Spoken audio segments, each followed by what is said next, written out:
अब हम करते हैं क्वेश्चंस डीपीएसपी के स्टार्ट। देखो पहला क्वेश्चन था कि पर्पज क्या था, what is the purpose of inclusion DPSP in Indian constitution में। अगर हमको पर्पज पूछा जाए कि क्या इस्टेब्लिश करना था डीपीएसपी के थ्रू में, तो देखो क्या पॉलिटिकल डेमोक्रेसी इस्टेब्लिश करनी थी, या सोशल डेमोक्रेसी करनी थी, या गांधीयन डेमोक्रेसी करनी थी, या सोशल और इकोनॉमिकल डेमोक्रेसी करनी थी। तो देखो इसको आप कैसे सोल्व करेंगे। इसका आंसर वैसे डी होगा आपका लेकिन खाली पॉलिटिकल डेमोक्रेसी आंसर नहीं हो सकता, खाली सोशल डेमोक्रेसी आंसर नहीं हो सकता। क्यों? क्योंकि दोनों ऑप्शंस क्या हो गए, नैरो हो गए। अगर हम डीपीएसपी बना रहे हैं तो हम कैसी बनाएंगे, ब्रॉड बनाएंगे। और जब आप ऑप्शन डी को देखेंगे कि सोशल और इकोनॉमिकल डेमोक्रेसी, तो सोशल एक चीज प्लस इकोनॉमी दो एक चीज, तो क्या बन गया 2। तो ये क्या हो गया, ब्रॉड नॉट नैरो। तो क्या आंसर होगा, सोशल एंड इकोनॉमिक डेमोक्रेसी। ठीक है। क्वेश्चन नंबर 2, क्वेश्चन नंबर 2 में था कि which one of the following is not the objective. कौन सा ऑब्जेक्टिव नहीं था। वेलफेयर स्टेट का इस्टेब्लिश करना हमारा ऑब्जेक्टिव था, आर्टिकल 38 में लिखा हुआ है welfare state. To ensure socio economic justice, ये भी 38A में लिखा हुआ है, 38 में लिखा हुआ है। जब हम सोशल ऑर्डर की बात करते हैं तो ये भी 38 में लिखा हुआ है। To establish a religious state, ये हम रिलीजियस स्टेट इसको नहीं बना सकते, हमें क्या बनाना पड़ेगा, establish a secular state. Clear cut बात हो गई। तो हमें सेक्युलरिज्म भी लाना पड़ेगा इसमें, इकोनॉमिक जस्टिस और सोशल जस्टिस की भी बात करनी पड़ेगी, और वेलफेयर स्टेट भी लाना पड़ेगा। तो हम क्या नहीं बना सकते, हम कभी भी एक रिलीजियस स्टेट नहीं बनाना चाहेंगे, और ये ऑब्जेक्टिव हमारे डीपीएसपी का नहीं था। क्लियर कट बात हो गई। ये कब पूछा गया आपसे, यूपी पीसीएस 2017 में। उसके बाद में क्वेश्चन नंबर 3, यूपीएससी ने 2009 में आपसे क्या पूछा डीपीएसपी को लेकर के, कि डीपीएसपी फंडामेंटल राइट से डिफरेंट कैसे हैं। अब इसको समझिए। ये कह रहा है कि डीपीएसपी तो यूनियन गवर्नमेंट के लिए है और फंडामेंटल राइट स्टेट गवर्नमेंट के लिए है। अरे ऐसा थोड़ी होता है, ये स्टेट के लिए है, ना कि कोई स्टेट गवर्नमेंट को लेकर के है। ये प्रॉपर पूरे देश के लिए हैं दोनों ही। ये कह रहे हैं कि जो फॉर्मर है डीपीएसपी जो है वो तो पार्ट है कॉन्स्टिट्यूशन का, जबकि फंडामेंटल राइट पार्ट नहीं है। ये भी ऑप्शन गलत लिखा हुआ है। क्यों? डीपीएसपी आपके पार्ट नंबर 4 में है और फंडामेंटल राइट्स पार्ट नंबर 3 में है। मैंने आपको पार्ट्स में करवाया था। अब ये कह रहे हैं कि डीपीएसपी को एनफोर्स नहीं किया जा सकता, कोर्ट में आप नहीं जा सकते डीपीएसपी के खिलाफ। Fundamental rights can be enforced by court. बिल्कुल सही बात है, डीपीएसपी के खिलाफ आप कोर्ट में क्यों नहीं जा सकते, और फंडामेंटल राइट्स के खिलाफ आप कोर्ट में जा सकते हैं। ये हमने पढ़ा था, समझ गए। क्वेश्चन नंबर 4, ये एमपीपीसीएस ने 2013 में आपसे पूछा है कि डीपीएसपी क्या है। ये नॉन जस्टिफाइबल हैं, इनके में आपको जस्टिस नहीं मिल सकता, आप कोर्ट नहीं जा सकते। इसका मतलब क्या होता है, नॉन जस्टिफाइबल, आप इनके खिलाफ कोर्ट में नहीं जा सकते हैं अगर ये आपके हनन हो रहे हैं तो।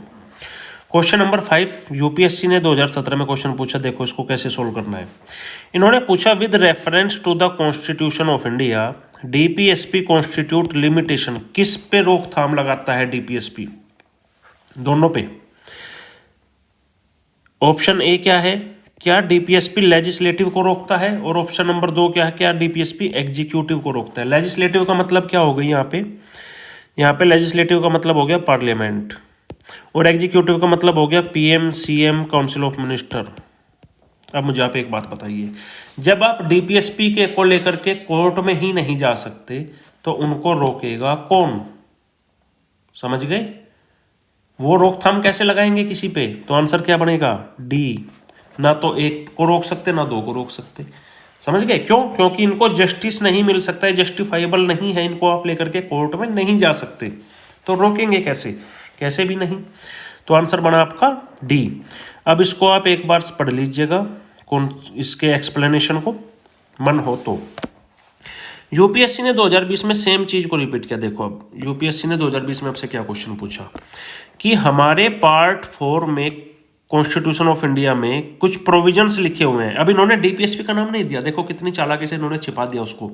इन्होंने कहा हमारे पार्ट 4 में क्या आता है भाई, डीपीएसपी आते हैं, हमको पता है। क्या उनको एनफोर्स किया जा सकता है कोर्ट्स के द्वारा। अब इस चीज को क्वेश्चन नंबर 4 में देखो आप, MPPCS ने 2013 में पूछा था कि इनको जस्टिस नहीं मिल सकता। UPSC ने 2009 में भी पूछा था कि इनको जस्टिस नहीं मिल सकता। ठीक है, ये रिपीटेड क्वेश्चन है।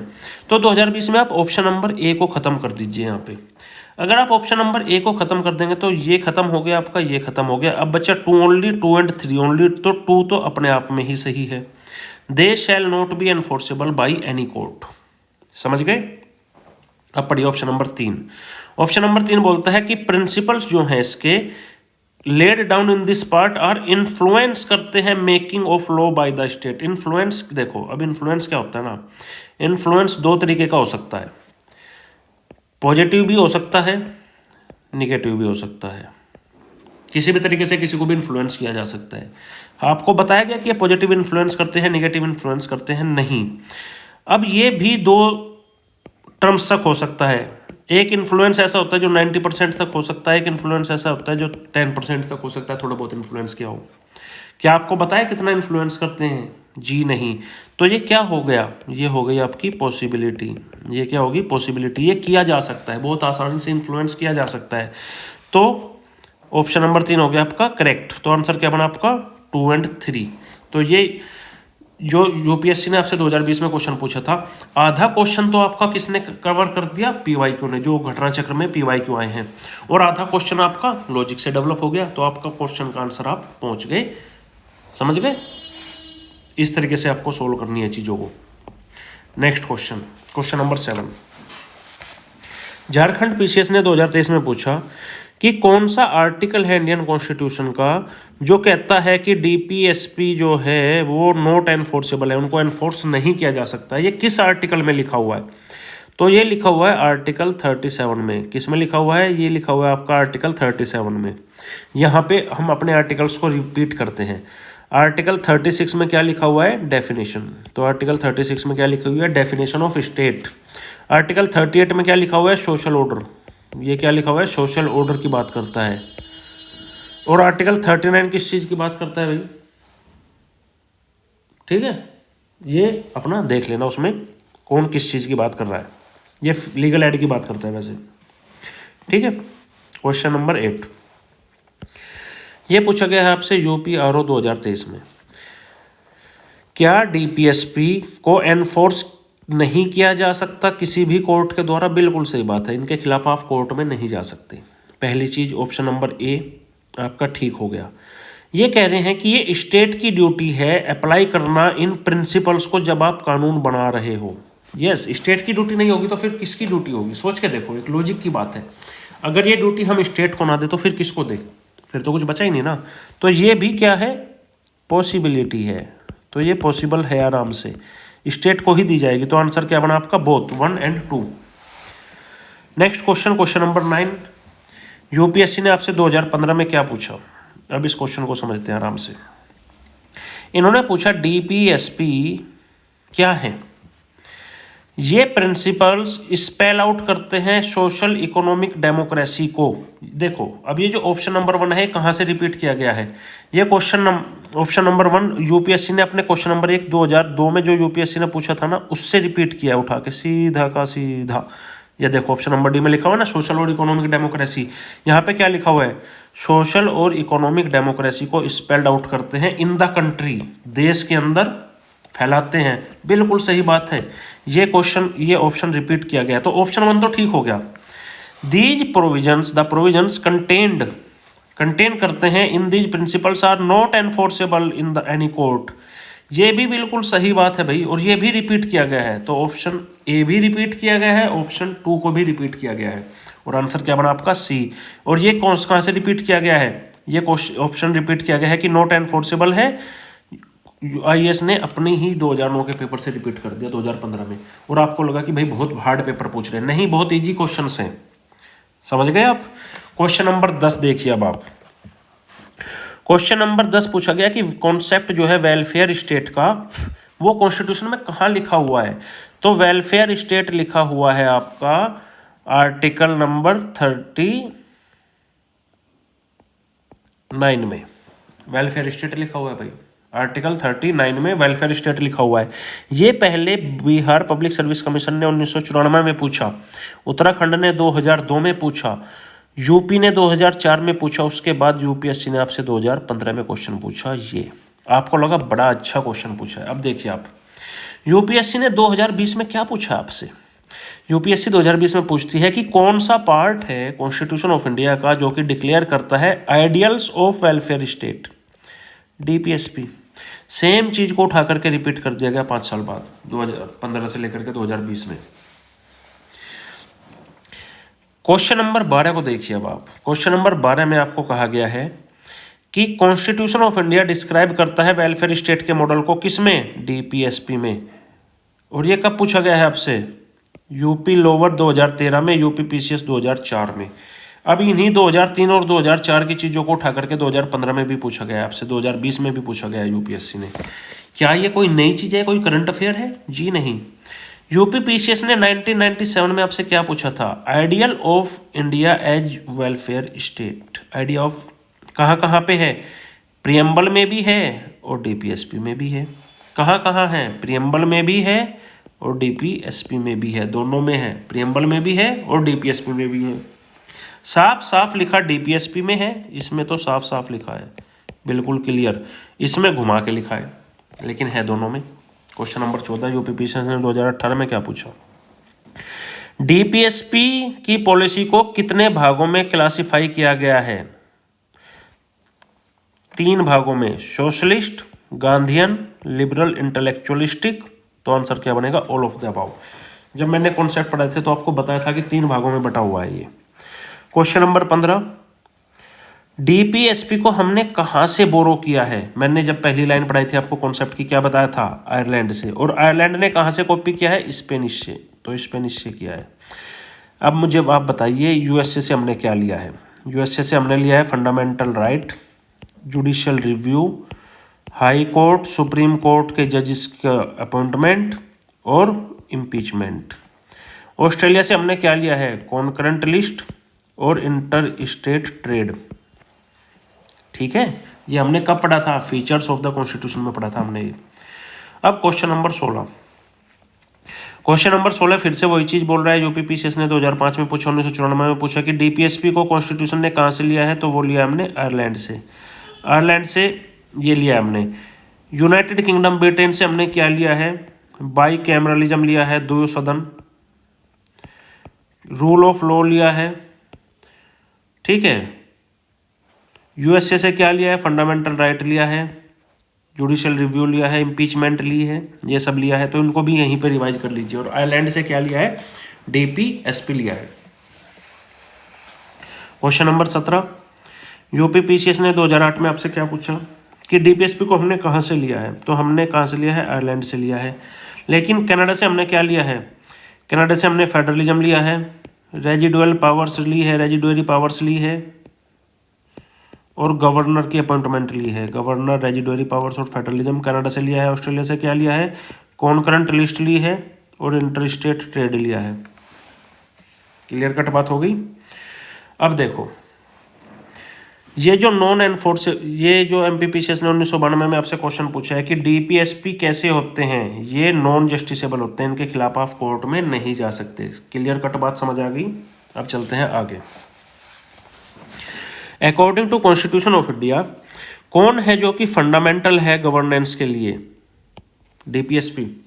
कहाँ पे लिखा हुआ है ये सब लिखा हुआ है आर्टिकल 37 में। तो ये सब कहाँ पे लिखा हुआ है, आर्टिकल 37 में लिखा हुआ है। ये आपसे यूपीएससी ने कब पूछा, 2013 में। ठीक है। नेक्स्ट क्वेश्चन है, यूपीएससी ने 2021 में क्या पूछा आपसे। यूपीएससी ने पूछा कंसंट्रेशन ऑफ वेल्थ किस चीज को वोलेट करती है, डीपीएसपी को। अगर हम कंसंट्रेशन ऑफ वेल्थ होने दे तो हम किस चीज का नुकसान कर रहे हैं, डीपीएसपी को। समझ गए। किस में लिखा हुआ है concentration of wealth, concentration of wealth लिखा हुआ है आर्टिकल 39 में। आर्टिकल 39 में मैंने आपको क्या बताया था, एक बनेगा एल, ठीक है, LDC PHC। तो ए में क्या लिखा हुआ है, ए में लिखा हुआ है लाइवलीहुड सभी का होना चाहिए, सिटीजन मैन वुमेन सभी इक्वल हैं। ऑप्शन बी में क्या लिखा हुआ है, कंट्रोल कीजिए मटेरियल रिसोर्सेज को ऑफ कम्युनिटी, ठीक है। ऑप्शन सी में क्या लिखा हुआ है, कंसंट्रेशन ऑफ वेल्थ को रोकना है। ऑप्शन डी में क्या लिखा हुआ है, equal pay for equal work होनी चाहिए। ऑप्शन ई में क्या लिखा हुआ है, ऑप्शन ई में क्या लिखा हुआ है कि हेल्थ का ध्यान दीजिए, और ऑप्शन एफ में क्या लिखा हुआ है, चिल्ड्रंस को अपॉर्चुनिटी और फैसिलिटेट कीजिए। ये काम हो गया आपका क्लियर, ठीक है। Question 21, equal pay for equal work किस में है भाई, डीपीएसपी में है, आर्टिकल 39 का डी है। आर्टिकल 39 डी में लिखा हुआ है equal pay for equal work. ये पढ़ लीजिएगा एक बार, आप समझ आ जाएगा। Next question, which one of the following included in the DPSP. देखो, कन्विक्शन फॉर ऑफेंसेज की जो प्रोटेक्शन दी जाती है, protection of life and personal liberty, ये आर्टिकल 21 है फ्रीडम वो फंडामेंटल राइट का। इंटरेस्ट ऑफ माइनॉरिटीज को प्रोटेक्ट करना आर्टिकल 30 है एंड 29 है फंडामेंटल राइट्स का। और ये क्या है, आर्टिकल फंडामेंटल राइट्स का है ये भी। तो आपको क्या मिलेगा answer, equal pay for equal work for both man and women. और ये कहाँ पे लिखा हुआ है, ये लिखा हुआ है आर्टिकल 39 डी में। Question number 23, which one is not a fundamental right, कौन है जो फंडामेंटल राइट नहीं है, equal pay for equal work, ये डीपीएसपी है, ये डीपीएसपी है। आर्टिकल 39 की बात की जा रही है। राइट अगेंस्ट एक्सप्लॉयटेशन, ये आर्टिकल 23-24 की बात की जा रही है, ये फंडामेंटल राइट है। इक्वालिटी बिफोर लॉ, ये आर्टिकल 14 की बात की जा रही है। Right to freedom to religion, ये आर्टिकल 25 की बात की जा रही है। और ये सारे क्या हैं, ये सारे के सारे फंडामेंटल राइट हैं। क्वेश्चन नंबर 24, पंचायती राज सिस्टम, पंचायती राज सिस्टम इंडिया में कहाँ से आया, डीपीएसपी से आया। कौन से आर्टिकल में था पंचायती, विलेज पंचायत, याद आया विलेज पंचायत कौन से उसमें था, तो विलेज पंचायत आर्टिकल 40 में था। तो आर्टिकल 40 में क्या था, विलेज पंचायत था। क्लियर कट समझ आ गया। अब question number 25, which one of the following article direct state government, कौन सा आर्टिकल है जो कि स्टेट गवर्नमेंट्स को बोलता है कि आप ऑर्गेनाइज कीजिए पंचायत को, आर्टिकल 40 है, आर्टिकल 40 है। 48 में क्या बोला जाता है भाई, आर्टिकल 48 में क्या बोला जाता है, मॉडर्न एग्रीकल्चर करो प्लस एनिमल हस्बेंड्री करो प्लस काउज को पालो। ये किस में बोला जाता है, आर्टिकल 48 में। आर्टिकल 50 क्या बोलता है, सेपरेट कर दीजिए किसको, जुडिशरी को और एग्जीक्यूटिव को, ये आर्टिकल 50 बोलता है। आर्टिकल 40 क्या बोलता है, विलेज पंचायत को ऑर्गेनाइज कीजिए। और आर्टिकल 33 किसका हो गया, फंडामेंटल राइट का हो गया। क्लियर कट बात समझ आ गई।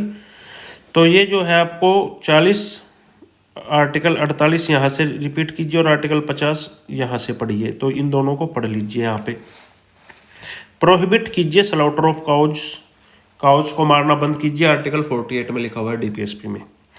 क्वेश्चन 26, क्वेश्चन 26 कहता है कि कौन है जो ऑर्गेनाइज कराता है विलेज पंचायत को, आर्टिकल 41 है वो 40। देखो यहाँ पे जो ऑप्शंस लिखे हुए हैं, आर्टिकल 32 कॉन्स्टिट्यूशनल रेमेडीज प्रोवाइड करता है, तो कॉन्स्टिट्यूशनल रेमेडीज प्रोवाइड करता है आर्टिकल 32। आर्टिकल 48 क्या बोलता है, animal husbandry, modern agriculture and cows. Article 51 क्या बोलता है, peace, settlement, treaty, peace settlement होना चाहिए, ट्रीटी होनी चाहिए, आर्टिकल 51 बोलता है ये बात। क्वेश्चन नंबर 27, उत्तराखंड पीसीएस ने 2010 में आपसे पूछा विलेज पंचायत क्या है, ये डायरेक्टिव प्रिंसिपल है, ये डीपीएसपी है। और विलेज पंचायत किस में लिखी हुई है, आर्टिकल 40 में, आर्टिकल 40 में लिखी हुई है विलेज पंचायत। अब आपसे क्वेश्चन नंबर 28 में मैच ऑफ द फॉलोइंग कराया गया। फॉर्मेशन ऑफ विलेज पंचायत लिखी हुई है आर्टिकल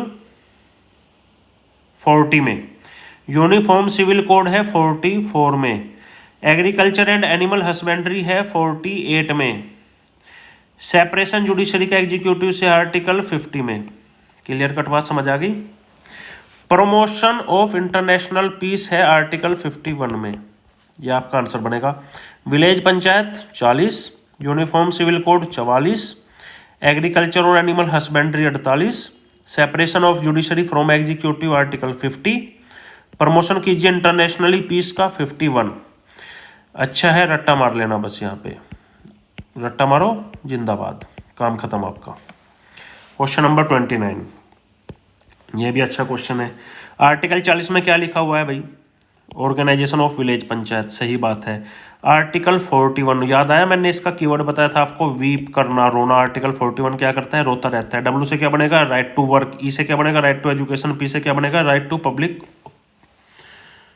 अपॉर्चुनिटीज। ठीक है, तो आर्टिकल 41 में क्या है? राइट टू वर्क है। आर्टिकल 44 में क्या है? यूनिफॉर्म सिविल कोड है। और आर्टिकल 48 में क्या है? ऑर्गेनाइज कीजिए एग्रीकल्चर को और एनिमल हस्बेंड्री को। 40, 41, 44, 48 याद हो जाएंगे यहाँ से। चलो क्वेश्चन 30, ये पूछ रहा है कौन सा सही मैच नहीं है, not correctly match. Article 39A में क्या बात की गई है? इक्वल जस्टिस और फ्री लीगल एड, बिल्कुल सही बात है। आर्टिकल 40 क्या बोलता है? विलेज पंचायत को ऑर्गेनाइज कीजिए, बिल्कुल सही बात है। आर्टिकल 44 क्या बोलता है? यूनिफॉर्म सिविल कोड के बारे में, बिल्कुल सही बात है। आर्टिकल 48 क्या बोलता है? देखो आर्टिकल 48 यहाँ पे गलत लिखा हुआ है। 48 बोलता है मॉडर्न एग्रीकल्चर के बारे में और एनिमल हस्बेंड्री के बारे में। और ये जो इसके सामने ऑप्शन दिया हुआ है ना, सेपरेशन कीजिए जुडिशरी को एग्जीक्यूटिव से, ये बोलता है आर्टिकल 50। तो ये कौन बोलता है? आर्टिकल 50 बोलता है, ये ना कि 48। ठीक है, क्वेश्चन 31 राजस्थान ने पूछा 2021 में। इक्वल जस्टिस और फ्री लीगल एड आर्टिकल 42 में लिखा हुआ है, जी नहीं। इक्वल जस्टिस और फ्री लीगल एड आर्टिकल 39 के ए में लिखा हुआ है, 42 में लिखा हुआ है प्रेगनेंसी के बारे में। ठीक है, organisation of agriculture and animal husbandry article 48 में लिखा हुआ है। आर्टिकल 43 क्या बोलता है? Decent wage for living standard. ठीक है, डिसेंट वेज की बात की जाती है। Organisation of village panchayat article 41 में भाई साहब वीपिंग लिखा हुआ है। Right to work, right to education, right to public opportunities. Village panchayat किस में लिखा हुआ है? 40 में। तो आंसर क्या हो जाएगा? D. Equal pay for equal work article 39 के डी में लिखा हुआ है, तो ये आपका आंसर हो जाएगा डी। यहाँ पे मैंने आपको सारा रिवीजन करवा दिया कि भाई कौन से में क्या है, कौन से में क्या आता है। रोको, नहीं समझ आता है पीछे लेकर के जाओ, खुद से पढ़ के देखो, रट्टा मारो, जिंदाबाद, बस। नेक्स्ट क्वेश्चन, क्वेश्चन नंबर 32, ये पूछ रहा है इक्वल जस्टिस और फ्री लीगल एड किस आर्टिकल में है? तो ये आर्टिकल 39A में लिखा हुआ है। Protection of the environment article 48A में लिखा हुआ है, प्रोटेक्शन ऑफ इन्वायरमेंट की और फॉरेस्ट की और वाइल्ड लाइफ की। राइट टू वर्क 41 में है, और राइट टू वर्क किस में है? 41 में है। प्रोटेक्शन करना मोनूमेंट्स की 49 में है, मोनूमेंट्स की प्रोटेक्शन करना। ठीक है, नेक्स्ट क्वेश्चन। नेक्स्ट क्वेश्चन आ जाएगा आपका, यूपी पीसीएस ने 2021 में पूछा था, separation of judiciary from executive article 50 में है, बिल्कुल सही बात है। प्रमोट करना एजुकेशन और इकोनॉमिक इंटरेस्ट शेड्यूल कास्ट और शेड्यूल ट्राइब्स के आर्टिकल 46 में है, बिल्कुल सही बात है भाई। 46 में क्या लिखा हुआ है? एजुकेट कीजिए, इकोनॉमिक इंटरेस्ट को अच्छा कीजिए, किसका? शेड्यूल कास्ट और शेड्यूल ट्राइब्स का। प्रमोशन करना कोऑपरेटिव सोसाइटीज का, यू गलत लिखा हुआ है, ये आर्टिकल 43A में नहीं, ये आर्टिकल 43B में है। और ये कौन सा अमेंडमेंट हुआ था? 97th कॉन्स्टिट्यूशन अमेंडमेंट किया गया था, जिसके थ्रू ये जोड़ा गया था। क्लियर कट बात होगी। विलेज पंचायत आर्टिकल 40 में है, सही बात है। चलिए साहब, नेक्स्ट क्वेश्चन, क्वेश्चन नंबर 34, अच्छा क्वेश्चन है। मनरेगा जो है एक एम्प्लॉयमेंट जनरेट करती है, एक मेंबर एलिजिबल है, 100 दिन का रोजगार दिया जाएगा, ये क्या लिखा हुआ है? ये सही बात लिखी हुई है। इन्होंने कहा है कि राइट टू एम्प्लॉयमेंट क्या पार्ट 3 में है हमारे? जी नहीं। राइट टू वर्क किस में था? Right to work, right to work article 41 जो था हमारा, आर्टिकल 41 में वीपिंग था, WEEP, वीप। डब्ल्यू से क्या बनता था? Right to work. तो राइट टू एम्प्लॉयमेंट किस में है? पार्ट 4 में है, ना कि पार्ट 3 में है। पार्ट 4 में क्या आता है? DPSP। तो इसको बहुत अच्छे से समझना और बहुत अच्छे से याद रखना कि कैसे क्वेश्चन पूछा गया है। और ये क्वेश्चन कब पूछा गया था? 2013 में यूपी पीसीएस ने क्वेश्चन पूछा था। समझ गए आप लोग? चलिए नेक्स्ट क्वेश्चन। मनरेगा स्कीम को लॉन्च किया गया है कौन से आर्टिकल के थ्रू? तो ये किया गया है आर्टिकल 43 के थ्रू। डिसेंट वेज, मजदूरी तो कम से कम डिसेंट दो। तो मनरेगा में क्या दिया जाता है? मजदूरी ही तो दी जाती है। ठीक है, next question, question number 36। Question number 36 क्या बोलता है भैया आपको? क्वेश्चन नंबर 36 बोलता है कि 42nd अमेंडमेंट के द्वारा 42nd अमेंडमेंट के द्वारा क्या जोड़ा गया? Article 43A। आर्टिकल 43A ही पार्टिसिपेशन करवाता है वर्कर्स का मैनेजमेंट में। Participation of workers in management कौन करवाता है? Article 43A। और किसके थ्रू जोड़ा गया? 42nd अमेंडमेंट के थ्रू। और 42nd अमेंडमेंट कब हुआ था? 1976 में। ठीक है, जितने भी ए वाले थे ना, जैसे कि 39A, 43A, 48A, ये सब किसके थ्रू जोड़े गए थे? 42nd अमेंडमेंट के थ्रू। लेकिन 39A क्या बात करता है? 39A बात करता है इक्वल जस्टिस की, इक्वल जस्टिस की। और ये क्या बात करता है? आर्टिकल 43 क्या बात कर रहा है? आर्टिकल 43 क्या बात कर रहा है? आर्टिकल 43 बात कर रहा है participation of workers in management. Clear cut बात समझ आ गई? क्वेश्चन नंबर है 37। Which article of the constitution of India has provisions of participation of workers in management in industry? ये मैनेजमेंट करवाता है आर्टिकल 43A। 43 में जो है ना डिसेंट वेज की बात की गई है, डिसेंट वेज की बात की गई है। 43A में इंडस्ट्रीज की बात की गई है। आर्टिकल 45 क्या बोलता है? इकोनॉमी प्लस एजुकेशन, 45 क्या बोलता है?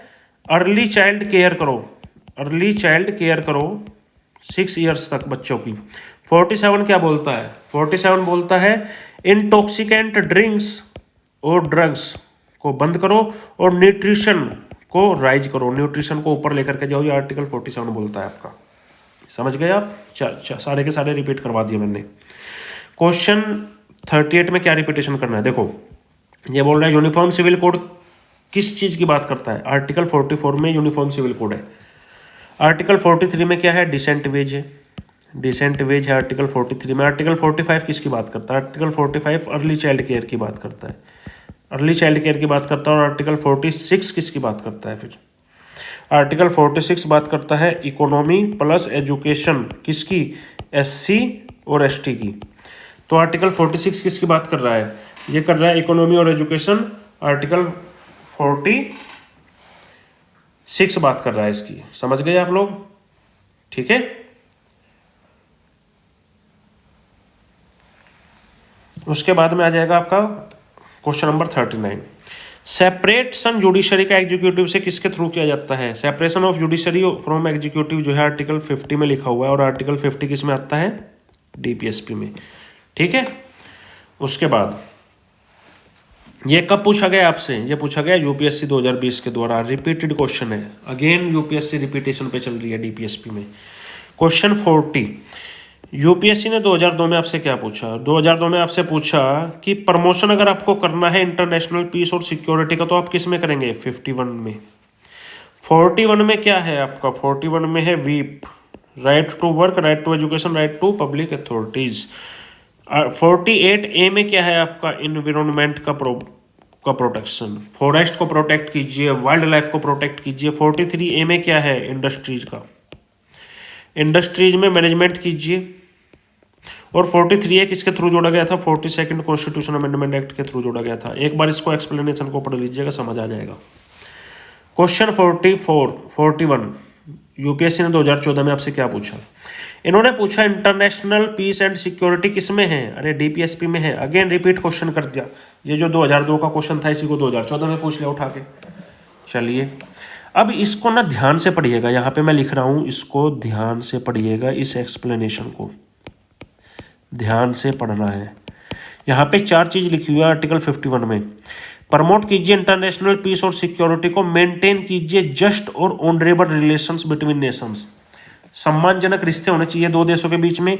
रेस्पेक्ट बढ़ाइए इंटरनेशनल लॉ के लिए और ट्रीटी के लिए, ठीक है। और एनकरेज कीजिए लोगों को कि भाई सेटल कर लीजिए अपने डिस्प्यूट्स आर्बिट्रेशन के थ्रू, बातचीत करके अपने डिस्प्यूट्स को सेटल कर लीजिए। इस चीज़ को हमें एनकरेज करना है। ये भी हमारे DPSP में लिखा हुआ है। क्लियर कट बात समझ होगी, ध्यान से पढ़ना है, इसको समझना है बस। आर्टिकल 42 क्वेश्चन 42 में कहा गया है कि भाई इंटरनेशनल पीस और सिक्योरिटी की रेस्पॉन्सिबिलिटी कहाँ पे लिखी हुई है? डीपीएसपी में लिखी हुई है। और किस में लिखी हुई है? आर्टिकल 51 में लिखी हुई है। अगला नेक्स्ट क्वेश्चन नंबर 43, कौन सा आर्टिकल है इंडियन कॉन्स्टिट्यूशन का जो कि इंडियन फॉरेन पॉलिसी की बात करता है? इंडियन फॉरेन पॉलिसी की बात कौन सा करता है? आर्टिकल 51 करता है, क्योंकि इसमें इंटरनेशनल पीस की बात की गई है। इंटरनेशनल पीस की बात की गई है इसमें, तो इसलिए इंटरनेशनल जो हमारी बात करता है वो कौन करता है? वो यही आर्टिकल कर रहा होता है। क्लियर कट बात समझ आ गई? चलिए जी, नेक्स्ट क्वेश्चन में क्या हो जाएगा? 42nd अमेंडमेंट के द्वारा कौन सी चीज को नहीं जोड़ा गया था? बहुत ही अच्छा क्वेश्चन है, question number 44। Very good question. देखो, 42nd के द्वारा जोड़ा गया था, मैं आपको समझाता हूँ। 39 का ए, 43 का ए और 48 का ए। देखो इसका आंसर क्या हो जाएगा? Protection of children and youth from exploitation. इसमें क्या आ गया? आर्टिकल 38 में चिल्ड्रन वर्ड जोड़ा गया। Equal justice free legal aid किस में है? आर्टिकल 39 के ए में लिखी हुई है। Participation of workers and management ये किस में लिखा हुआ है? आर्टिकल 43 के ए में लिखा हुआ है।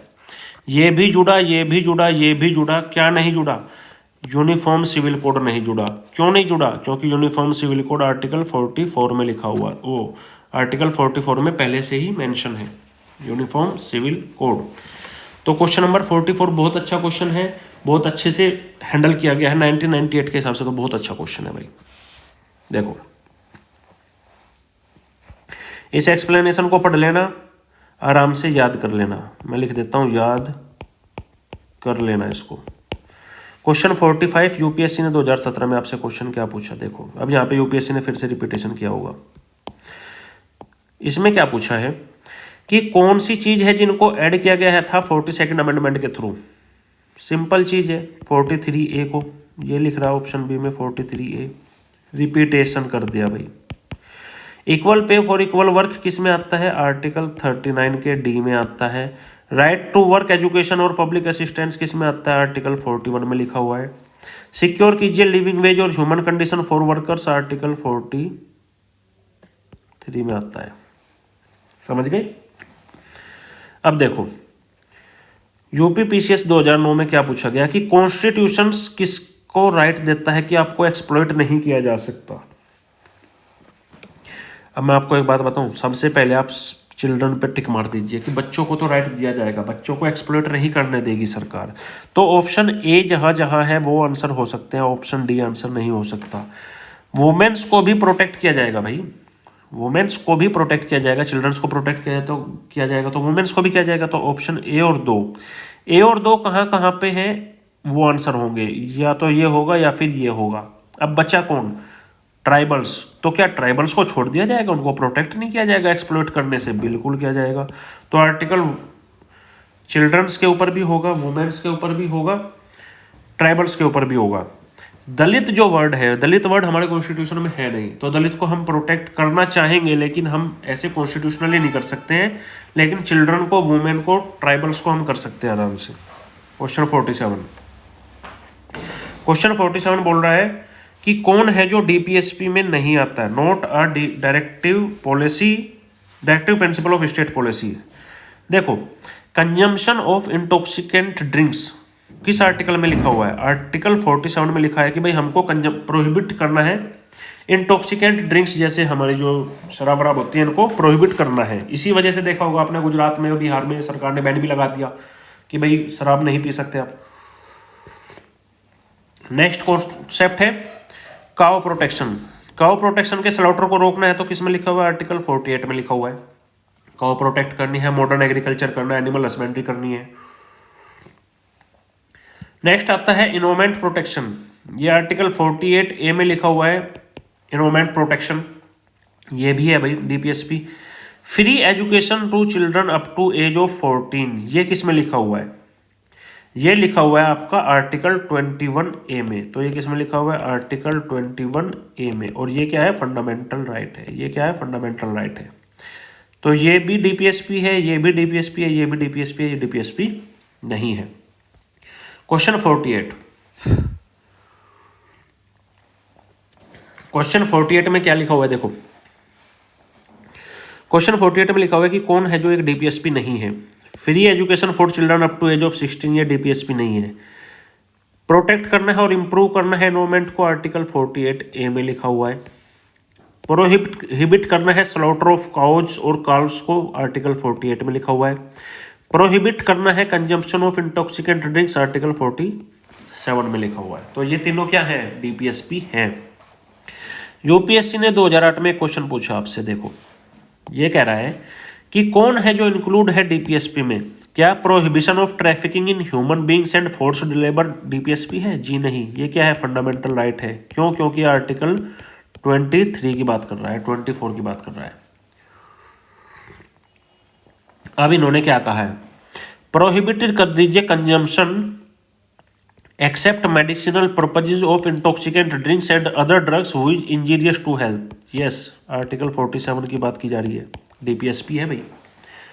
ठीक है, तो ऑप्शन नंबर 2 सही हो जाएगा, ऑप्शन नंबर 1 गलत हो जाएगा। क्वेश्चन नंबर 50 यूपीएससी ने पूछा 2012 में अपना क्वेश्चन, देखो ये पूछ रहा है कौन कौन है जिनमें रिफ्लेक्ट होता है डीपीएसपी। सबसे पहले ढूंढिए ऑर्गेनाइजेशन ऑफ विलेज पंचायत, ये तो 1000 बार रिपीटेड हो चुका है, इसमें तो डीपीएसपी है ही है। तो ऑप्शन 2 तो ठीक है, ऑप्शन 2 ठीक है, तो ये आंसर नहीं हो सकता। अब ढूंढिए यूनिफॉर्म सिविल कोड, ये भी तो डीपीएसपी है भाई।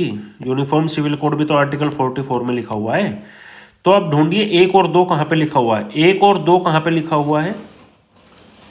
तो 1 और 2 आपका डी में लिखा हुआ है और ए में लिखा हुआ है। अब देखिए, ठीक है, अब क्या हुआ, अब आपसे पूछा गया गांधीयन प्रिंसिपल। विलेज पंचायत तो गांधीयन प्रिंसिपल में आती है, लेकिन यूनिफॉर्म सिविल कोड क्या आता है, इंटेलेक्ट में, इंटेलेक्चुअल में।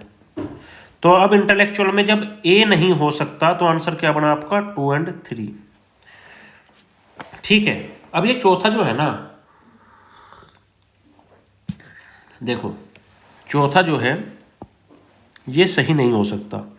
हम सिक्योर नहीं कर सकते सभी वर्कर्स के लिए रीजनेबल लेजर, हम उनको आनंद सभी को नहीं दे सकते रीजनेबल। ठीक है, ये ऑप्शन नंबर 4 जो है ना, ये पॉसिबल ही नहीं है, क्योंकि हम ये प्रोवाइड ही नहीं कर सकते सभी को, ये नॉट पॉसिबल है, ये नॉट पॉसिबल चीज़ है। वैसे समझा रहा हूँ, तो अगर आप 4 को भी यहाँ से काटे, यहाँ से काटे, यहाँ से काटे, तो भी आप आंसर तक पहुँच जाते। Next question number 51। Question number 51 कहता है कि इम्प्रूव करना इन्वायरमेंट को और सेफ गार्ड करना फॉरेस्ट और वाइल्ड लाइफ को किस किस चीज़ में लिखा हुआ है। तो भैया आपका आंसर हो जाएगा ऑप्शन सी। देखो ये डीपीएसपी में भी लिखा हुआ है और ये फंडामेंटल ड्यूटीज में भी लिखा हुआ है, आगे जब आप पढ़ेंगे तो समझ जाएंगे। ठीक है, क्वेश्चन 52 इन्होंने कहा है कि कौन है जो दोनों का पार्ट है, डीपीएसपी का भी और फंडामेंटल ड्यूटीज का भी। तो दोनों का पार्ट है protection of environment. Option A जो है ये होता है आर्टिकल 43A में, और ये यहाँ पे लिखा हुआ है जो प्रोटेक्शन ऑफ एनवायरमेंट ये है 48A में। और ये जो आपका guardians to provide opportunity for education to children है ये है आपका आर्टिकल 41 में, राइट ऑफ एजुकेशन। और ये जो यूनिफॉर्म सिविल कोड है ये है आपका 44 में। क्लियर बात समझ आ गई। नेक्स्ट क्वेश्चन, क्वेश्चन 53 ये कह रहे हैं कि डीपीएसपी में कौन है जो है। तो आपको पता चलेगा कि हमें इन्वायरमेंट जो है ना वो हमारा आर्टिकल 48A में लिखा हुआ है, 48A में लिखा हुआ है। The state shall not deny equality to any person before the law, ये आर्टिकल 14 की बात की जा रही है। किसकी, आर्टिकल 14, इक्वालिटी बिफोर लॉ, सभी लॉ के आगे समान है। ये फंडामेंटल राइट है, डीपीएसपी नहीं है। State shall not distinguish any person on the ground of religion, race, caste, sex और प्लेस ऑफ बर्थ, ये आर्टिकल 15 की बात की जा रही है। और आर्टिकल 15 किसमें है, फंडामेंटल राइट में है। अनटचेबिलिटी आर्टिकल 17 की बात की जा रही है, और आर्टिकल 17 कहाँ पे है, फंडामेंटल राइट में है। तो आंसर क्या बना, 48A। स्टेट्स को प्रोटेक्ट करना चाहिए और इंप्रूव करना चाहिए किस चीज को, इन्वायरमेंट को। क्लियर कट समझ आ गया। नेक्स्ट क्वेश्चन 54 कॉन्स्टिट्यूशन साइलेंट है डीपीएसपी में किसके बारे में, किसके बारे में जिक्र नहीं करता? लिविंग वेज फॉर वर्कर की बात करता है, यस, आर्टिकल 43 में बात करता है। फ्री लीगल एड जो गरीबों को दी जाती है उसकी बात की जाती है, यस, 39A में बात करता है। प्राइमरी एजुकेशन जो बच्चों को दी जाती है 6 साल तक पूरा होने के लिए, यस, आर्टिकल 45 में बात करता है। लेकिन एडल्ट एजुकेशन की बात डीपीएसपी नहीं करता, ठीक है। क्वेश्चन 55, कौन है जिसको बाद में ऐड किया गया? बाद में ऐड किया गया मतलब अमेंडमेंट के थ्रू जोड़ा गया। अमेंडमेंट के थ्रू किसको जोड़ा गया? फ्री लीगल एड को। फ्री लीगल एड किस में आता है? आर्टिकल 39A में आता है। कौन सा अमेंडमेंट हुआ था? 42nd कॉन्स्टिट्यूशन अमेंडमेंट किया गया था 1976 में। क्लियर कट बात समझ आ गई।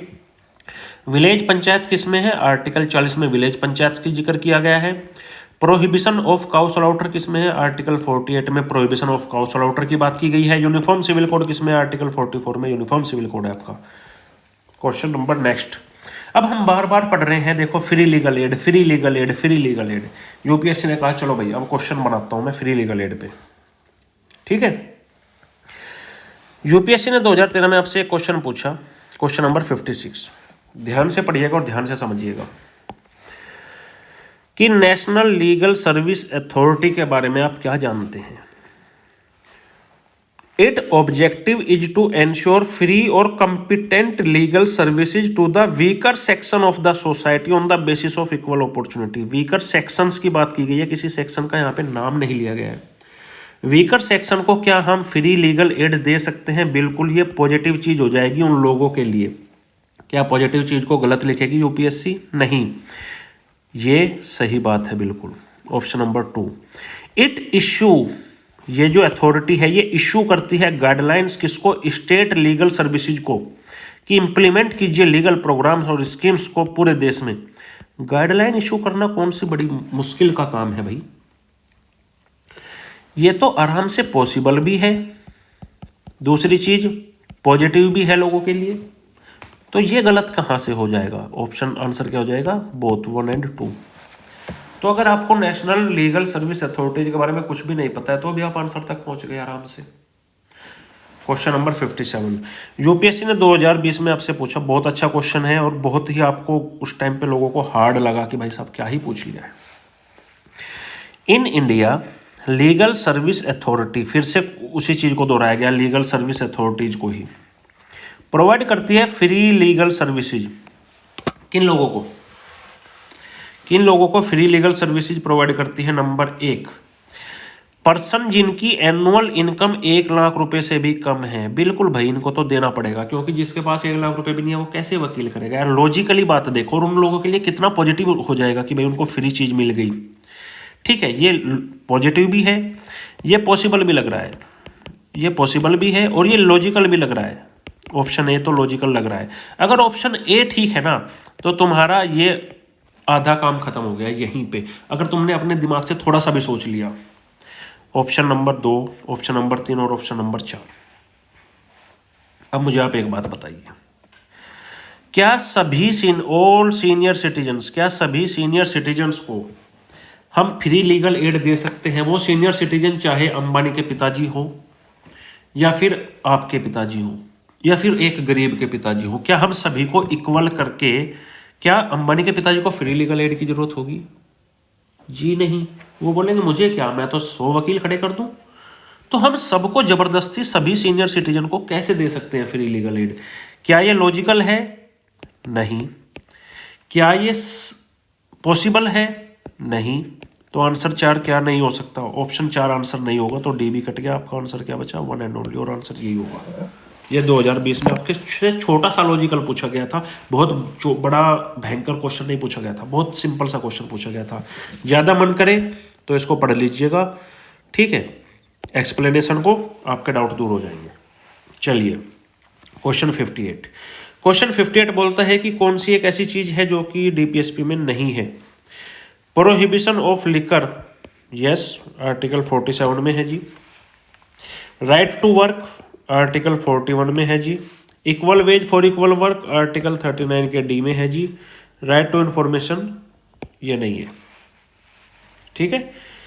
क्वेश्चन 59, इन्होंने पूछा है कि which of the following is a DPSP, uniform civil code DPSP में है, आर्टिकल 44 में है, फ्रीडम ऑफ प्रेस आर्टिकल 19 में है, ये फंडामेंटल राइट है। फ्रीडम टू रिलीजन आर्टिकल 25 में है, ये भी फंडामेंटल राइट है। इक्वलिटी बिफोर लॉ आर्टिकल 14 में है, ये भी फंडामेंटल राइट है। क्वेश्चन 60 में पूछा गया है कि कौन कौन है जो इंक्लूड है डीपीएसपी में।